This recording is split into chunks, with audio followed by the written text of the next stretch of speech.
BMC चुनाव के घमासान के beach CM Devendra Fadnavis ने एक बड़ा ऐलान कर दिया है। महाराष्ट्र में केवल मराठी भाषा ही अनिवार्य है और किसी भी भाषा को अनिवार्य नहीं किया गया है।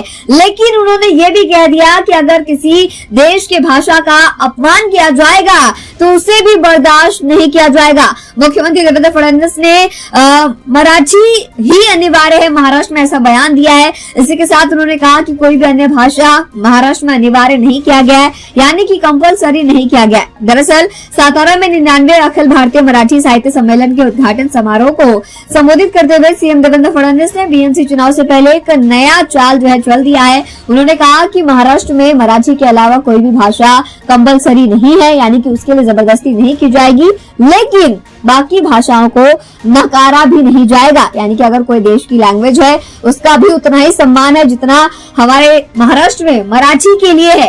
इस समय क्या कुछ उन्होंने कहा, सुनिए। या साहित्य संमेलनाच्या माध्यमातून आपल्या मराठी भाषेचा विषय देखील अत्यंत महत्वाचा आहे आणि या ठिकाणी जे मत व्यक्त झालं की केवळ मराठीला अभिजात भाषा जाहीर करून त्या ठिकाणी आपल्याला थांबता येणार नाही।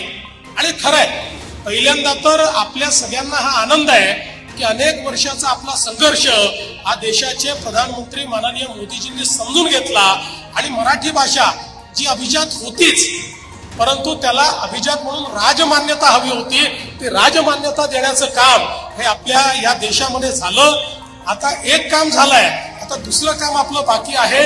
या राजमान्यतेचा उपयोग करून आपल्याला या मराठीला लोकमान्यता देखील त्या ठिकाणी सर्व भारतामध्ये मिळवून द्यायची आहे। आणि त्या दृष्टीने मला अतिशय आनंद आहे की मागच्या काळामध्ये 2-4 महिन्यापूर्वी जेएनयू सारख्या दिल्लीच्या प्रतिष्ठित विद्यापीठामध्ये मराठी अभ्यासन सुरू करण्याची संधी मला मिळाली आणि मराठी भाषा अभिजात झाल्यानंतर दिल्लीमध्ये त्या ठिकाणी मराठीचे अभ्यासन आणि त्याचं जे स्वागत त्या ठिकाणी झालं ते पाहून देखील मला अतिशय आनंद झाला। खरं तर एक मुद्दा सातत्याने या ठिकाणी येतोय की भाषा सक्तीची कुठली।